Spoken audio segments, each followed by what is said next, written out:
Hello, everyone, and welcome back to another episode of Tech Break by Friday. There have been some really new, cool Google updates for AI editing in images.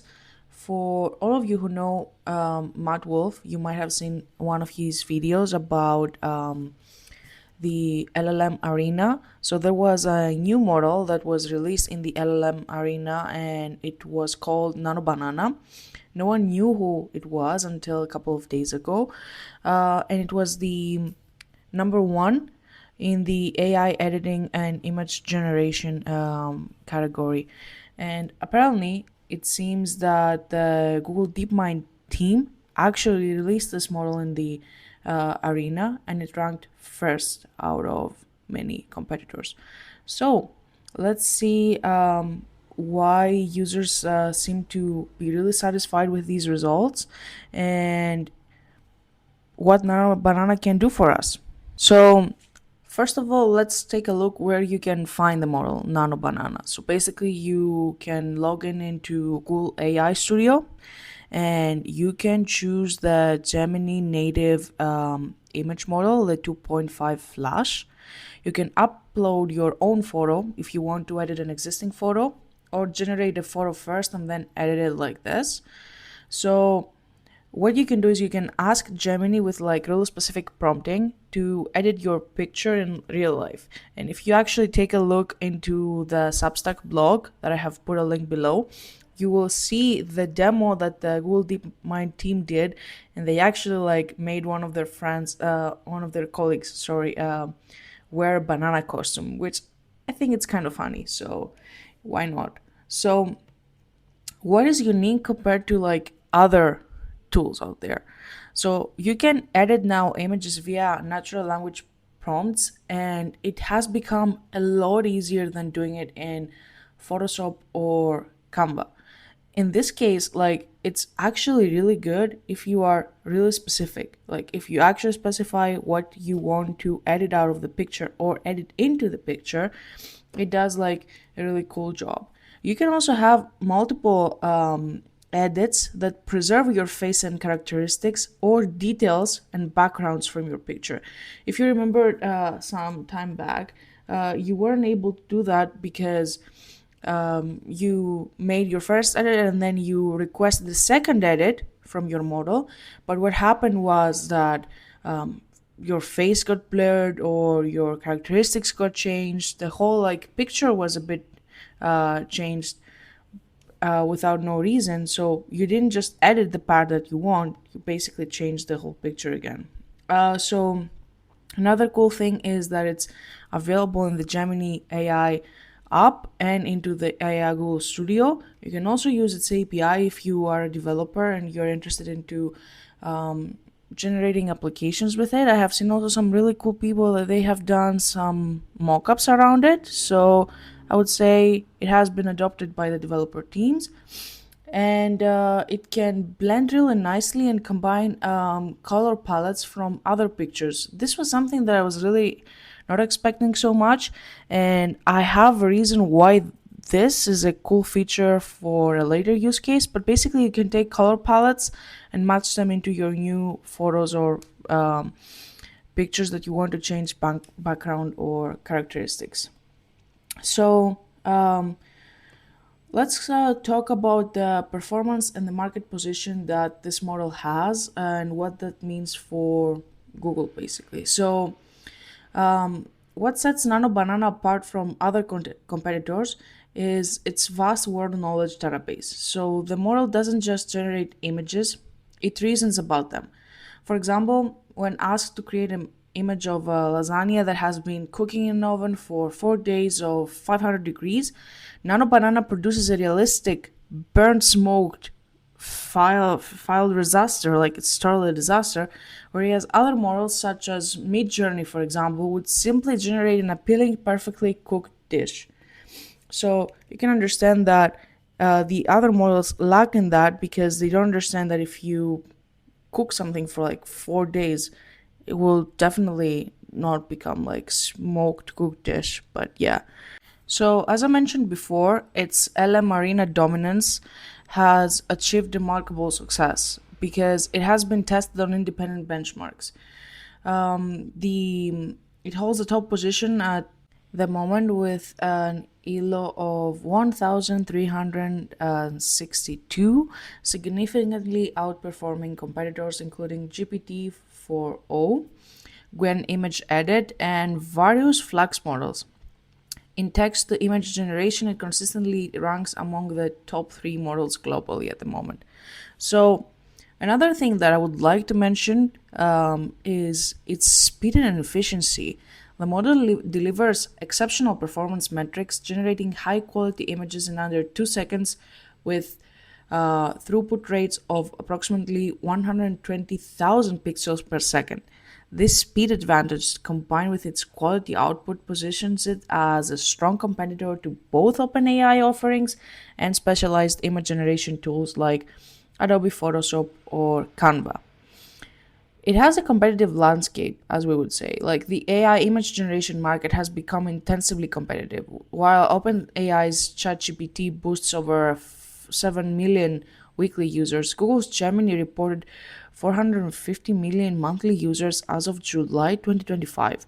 Nano Banana's superior image editing capabilities could help Google close this usage gap, particularly as visual content creation becomes increasingly more important for consumers and businesses. I would say that this is not sponsored by Google, but like its models have become a lot better with time, and I think Google has the AI advantage with Chrome and knowledge base and world based data, and we can actually see it in the model's performance, I would say. So let's move on to real world applications and use cases that someone could actually like use Nano Banana and be like really creative. I'm really excited for this part. Also, I mentioned before that we will talk a bit more about the color palettes here. So yeah, first of all, our consumer applications like Google designed Nano Banana with everyday users in mind. The model excels at helping people visualize home improvement projects, create family portraits with pets, or experiment with different hairstyles and clothing. Its character consistency feature makes it particularly valuable for creative, cohesive visual stories or maintaining brand identity across multiple images.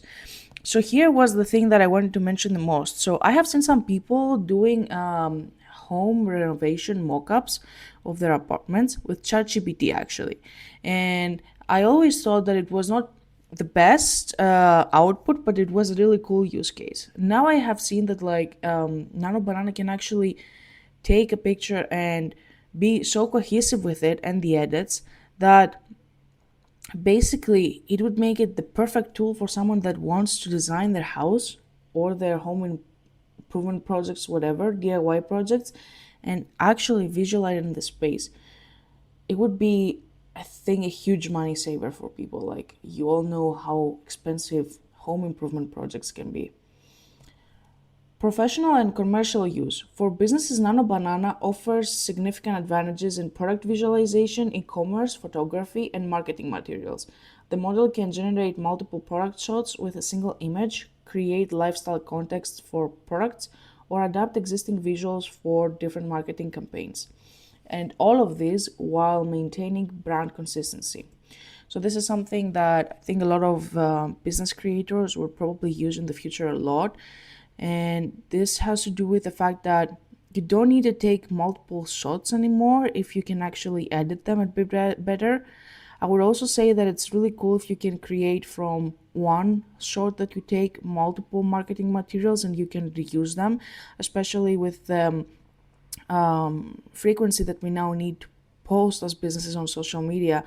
This has to do with like this can help people repurpose the content instead of always creating new content. That could probably be a huge lifesaver for businesses. So creative industries like content creators and designers, they are leveraging Nano Banana for rapid prototyping, concept visualization, and iterative design work.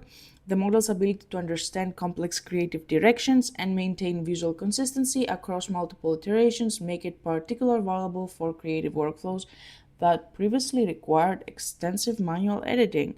Yeah, and this is one question that I have to ask. Like, What happens now to really professional editing software? Like, if these models become so much better at editing everything out with just natural language, why do you need to go into something really professional and use that software instead? Like, if someone is a photographer or like a videographer, please comment below. I would really be interested into hearing your opinion about this.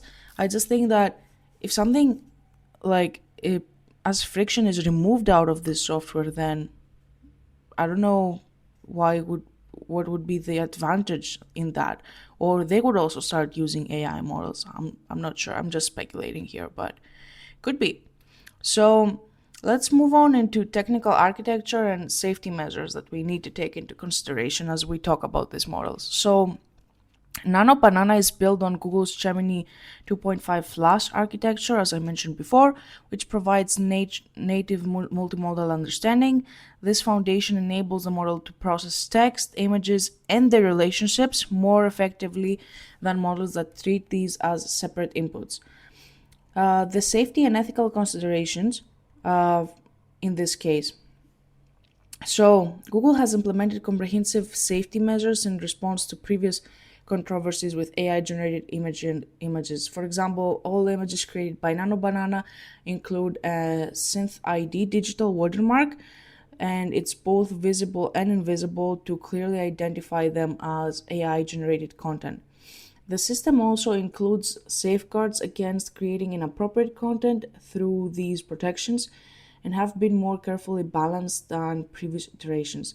And I think this comes with like the ethical considerations that we have also mentioned in the previous episode about AI deepfakes and what this can do to people's reputation or how it can destroy people's work. Like there needs to be some safeguards regarding of how people are using these tools, but also we need to inform people that just because you have the power of like creating something, even if it's like really disturbing or inappropriate, doesn't mean that you need to put it out there in the world. Like I think that there needs to be safeguard against creating inappropriate content, but also like we need to, as a society and as a community, respect each other's boundaries. For enterprise users, I think it's particularly important that Nano Banana offers GDPR compliant processing through German data centers, and it has granular access controls and comprehensive audit trails for all image modifications. So, this might be pretty useful to know for people that are planning to use this in a really professional level. So, what could be the market impact and future implications of this model? Like, let's take a look. So, as we discussed already, it has the power to disrupt traditional tools like Nano Banana's natural language interface and one-step editing capabilities pose significant challenge to traditional image editing software. So, industry analysts suggest the model could erode market share from established tools like Photoshop or Canva, and making that makes image editing accessible to no technical users. Another thing is the integration to the whole ecosystem. Like this is what Google excels at most. The model is available through multiple channels: the consumer Gemini app, the Google AI Studio for developers, the Vertex AI for enterprises, third-party platforms like Full AI. This broad accessibility strategy aims to capture users across different skill levels and use cases. And if you also are able to integrate it with like other Google tools like Google Drive, Google Docs, Google Slides in the future, that would make the a whole impact in the market. Like this could disrupt the way that you use or generate or edit pictures in your Google products already. And it also like is important to see the development roadmap. Google's research team continues to advance in technology with particular focus on improving text rendering accuracy, expanding aspect ratio support, enhancing the model's ability to handle complex multi-step editing workflows. So The Google DeepMind team, they're really focused into advancing more and more and more into this technology. And I think so. Let's talk now about some limitations and areas for improvement for Nano Banana. So, despite its impressive capabilities, Nano Banana faces several challenges. The text rendering, while it has been improved, it still shows inconsistencies in complex layouts. The model occasionally struggles compared to other competitors like GPT Image 1. The model's tendency toward illustration style outputs rather than photorealistic results in certain contexts has been noted by some reviewers, um, though this varies significantly based on prompting techniques. As the AI image generation market continues to evolve, Nano Banana's combination in speed, quality, accessibility positions it as a significant player in shaping how individuals and organizations approach visual content creation in the coming years. This is all for today's episode of Tech Break by Friday. If this has resonated with you, I would love to hear about your creations with Nano Banana. I would love if you could share them with me, or you can also upload them on Instagram and tag our Instagram community of the podcast, which is at tech.break.by.friday.